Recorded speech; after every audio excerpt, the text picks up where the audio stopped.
Welcome back everyone to Module 2, Self-Promotion Without the Yuck Factor.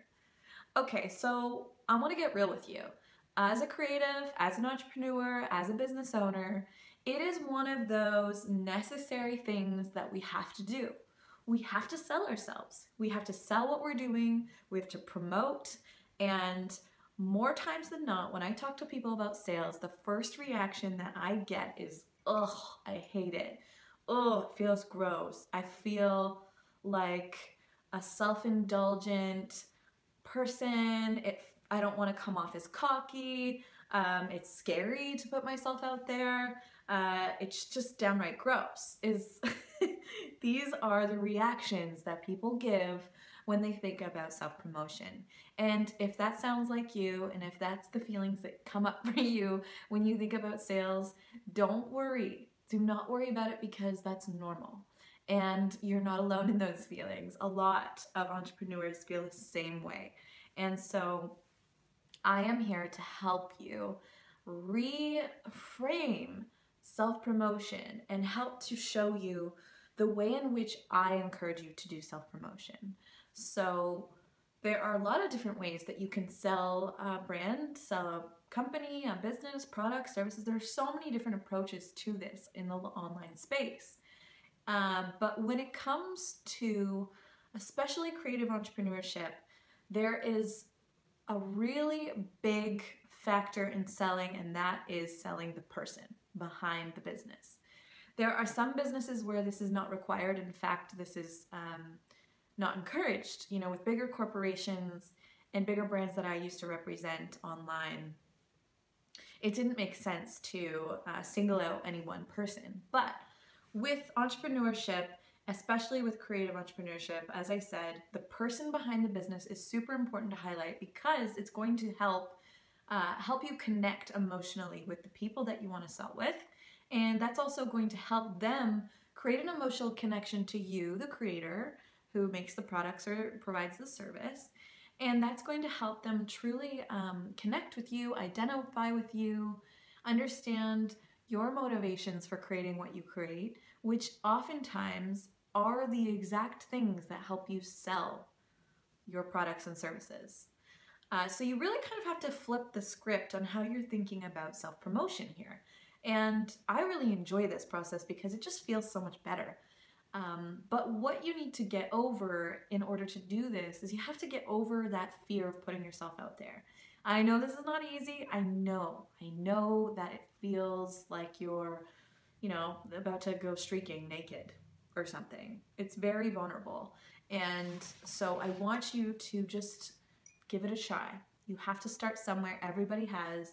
And I'm going to share with you some strategies and some tactics that will allow you to do self-promotion without the ick factor, so that it becomes about how you can help people and who you are, why you care about what you do, which is going to help you connect with your ideal client in a really natural, organic way. If you are a person who tends to hide behind your brand, or you shy away from spreading a little spotlight on yourself, the person behind the business, if you are that person, how can you ever expect to build that dream life and really claim it and make it a reality? Because the truth is that without showcasing yourself and putting yourself out there to then make connections and build relationships, you're not going to have an easy time selling, because I like to think that we are moving into a space online where, especially with the upcoming generations, millennials and Gen Y, Gen X, Xers, they are growing up with advertising and with technology. And therefore, when they see ads being spat at them, they are basically just putting on the horse blinders and they're calling bullshit. Okay, so I want you to flash forward 10, 20, 30 years from now. This is the mass of people that you are going to be working with and selling to. And if you are a millennial, then you inherently know that advertising and selling in that way is not effective. So in this new age, and the way that we need to be selling is creating relationships, creating connections. How do we do that? By connecting our hearts to one another. How do we do that? By sharing ourselves and our stories. So if you want that dream life, if you want to build a freedom-based business, babe, you got to put yourself out there, okay? And you can do so in a way that feels good on your own terms. The gifts that you have to share with the world, here's another reason. They're going to collect dust if you are not able to showcase them and promote them. And if nobody knows about them, then, they're not going to move. You aren't going to be able to move product and move your business and grow it. You have to be able to build those connections with people. I'm a huge advocate of this, and you're going to hear me say this a lot through this course. And if you don't change the way that you feel about self-promotion now, it's not going to get any easier, regardless of the levels of success that you begin to achieve. If you don't feel good about self-promotion, that again is going to trickle out into your branding and marketing. But also another thing to consider is if you, the leader of the company, don't feel good about self-promotion, that is sending a message to all of the team members that you are going to hire. And if you are going to be in a position of growing a team, you really have to be the person to lead and lead by example. So if you don't get super comfy with self-promotion, then the rest of your team is going to feel weird about it too. So that's another thing to consider. Just you got to be mindful of these things, especially when you're laying that bedrock of your business, the foundation. We are building huge businesses, huge dreams, right? So we want to make sure we're laying them down on a concrete, fucking solid foundation, all right? Okay, so now we're going to jump into the how, the solution, what we are going to do to turn the ship around on self-promotion. I want you to, and here's the thing, I think the reason this becomes so difficult for people is that when we think about self-promotion, we think about those old kind of slimy tactics, like just, pushing the message out and asking for the sale. So you might be thinking like, I don't like self-promotion. I don't want to put myself out there because I don't want to become known as the person that's like, hey, look at me. Hey, buy from me. Hey, make this, buy my stuff. It's going to change your life, blah, blah, blah, blah. Whatever that is, I think that we inherently feel shitty about it because that's what we think in our mind self-promotion needs to be. And I want you to know it does not have to be that way. So what we're going to do to change the story there and to change our strategy when it comes to self-promotion is you need to put the focus on your story. You've heard me bring this up in the last 2 modules. You really have to get clear on your purpose. You really have to get clear on your why. And that's really going to inform your brand and how you present yourself online because, and that's where we are here now with self-promotion, because that is what is going to sell. People want to know your story, especially with entrepreneurs. I think people are super inspired by how did you get to doing what you do? When I tell people about the weird turns that I've made in my career and how I became sort of like an accidental entrepreneur all those years ago, it is super inspiring and connects with people on a level that I didn't even think would happen. And I'm going to be real with you. When I'm talking about my personal story and my journey to entrepreneurship, and even, why it is that I make art, why it is that I podcast, why it is that I help creative entrepreneurs, those are the things. When I'm showing up as myself and sharing my story, that's what's making people want to work with me because they are feeling more connected to me. This is the thing. When you are able to share your beliefs, your values, your purpose, that's going to give more ways for people to connect with you. So here's a really, weird example, but let's just say I sell books, okay? Maybe I published a book and I'm an author and I'm selling a book about, living in Canada, we'll just say. It's whatever, it's an example. But let's just say that my neighbor is also publishing a book about living in Canada, okay? So we're both in the same industry, both publishing on the same medium, right? But my neighbor, let's just say my neighbor doesn't share anything about herself. And you can't really find much out about the author, okay? But I am a person who is telling you okay, well, the reason that I'm so passionate about Canada is because I moved here when I was very young, and it allowed me to feel safe and like I belonged. And Canada has the values that I truly believe in, like inclusivity. And, you know, I like I like to play hockey, and that's my favorite sport. And I love hockey. And, I really love maple syrup. Like whatever those things are, when I'm able to share those things, not only will people who are attracted to the topic of Canada be attracted to both of us, okay, on a base level, but now people who are attracted to Canada and they also love inclusivity, they also believe in community, feeling like they belong. They also believe in sports like hockey, or they play hockey in their spare time, or maybe their dad or their cousin played hockey. If they too, maybe they had a lovely experience with maple syrup one day when they were on a maple syrup farm. It doesn't matter, right? Everybody has their own personal life experiences that makes them feel a certain way about different things. And so me as the author being able to share those additional things about myself it's cultivating more layers and more opportunities for people to connect more personally with me as an author rather than my neighbor who's not sharing anything about their personal story. So again, a little bit of an abstract example, a little long-winded, but hopefully that sort of illustrates to you the importance of sharing some personal things about your story.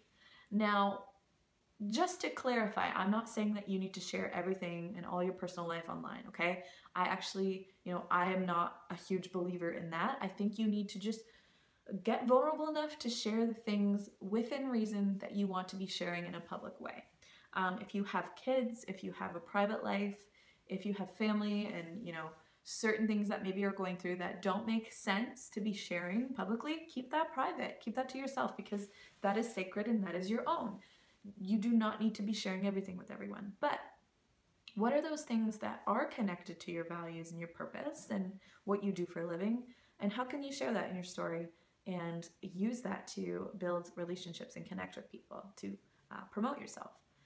So that's the first really big thing. And that's how we're going to turn around how we go about selling. The second really important thing is, in this new age, like I said about the demographic of millennials especially coming up, not giving a shit about sales or advertising or promotions, the thing that's going to help you be effective is not just coming out of the gate asking for the sale. That's never going to work for you, and that's not something I would ever encourage you to do. But what will work is providing value to people. I want you to show up in the world as yourself, with your gifts of knowledge, and I want you to share that value in your content, within your brand, when you're connecting with people online. I want you to think about the gifts of value that you can be giving for free to start building relationships. And this is something that we refer to in the marketing world as a lead magnet. So speaking in metaphoric terms, think about that as a magnet that's actually attracting people to you, like a gravitational pull. So if you're a person that's like, hey, buy from me, hey, buy from me, that's going to repel people from you.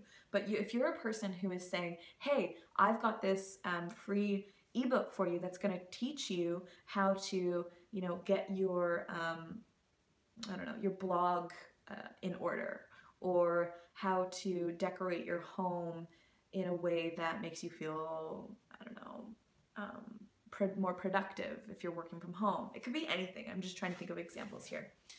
So think about those things that you can be providing as a lead magnet or a gift of value for your audience that they can come to you and just gobble up and really use in their life to improve their life.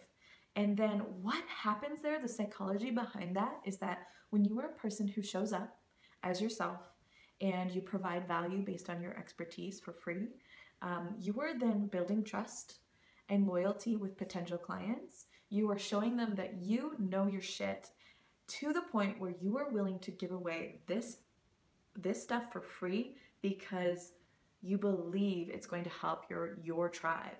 And then what that does for people is they think to themselves, whoa, she's giving me this value for free.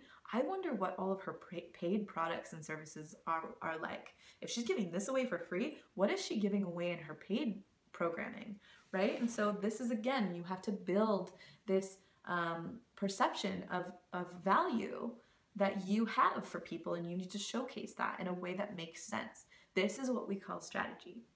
The more you make it about them and less about you, the more self-promotion is going to start to feel really good, because you're going to see the impact, the result. You're going to start to get those direct messages where people are thanking you for showing up as your authentic self.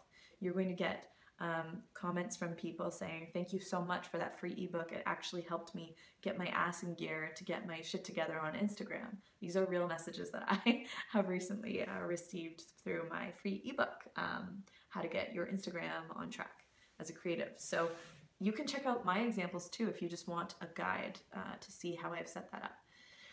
Okay, so what we want to do, again, just to recap, you want to show up as your authentic self. Share some of those personal things about you as the person that people can start to connect with and identify with, and basically connect with you over the other person that's providing the similar products and services. And again, I want you to always be showing up online and providing value so that you can serve your ideal tribe. You know, I often refer to your ideal followers, clients, potential clients as your tribe. So you want to be serving your tribe. You want to be thinking about how your content can be inspiring them, educating them, entertaining them, and that will allow you to build trust and credibility.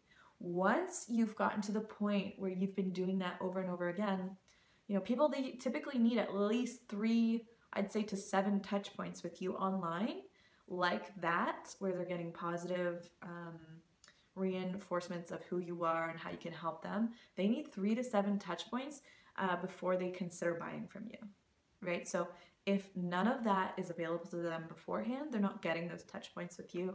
And then, you know, you're not going to be able to then ask for the sale comfortably in a safe space where they feel like, yeah, you know what? This woman is an expert. She knows what she's talking about. She's provided so much value to us so far. So I'm definitely ready to buy from her when she finally says, okay, you know, here's a program that I have available for sale. Okay, so that's the point, is making sure you're giving value before you then finally make that ask. And that is just part of the self-promotional strategy that I want you to start practicing. So as always, I have some action items for you, some activities so that you can put all these concepts into action for you and your business.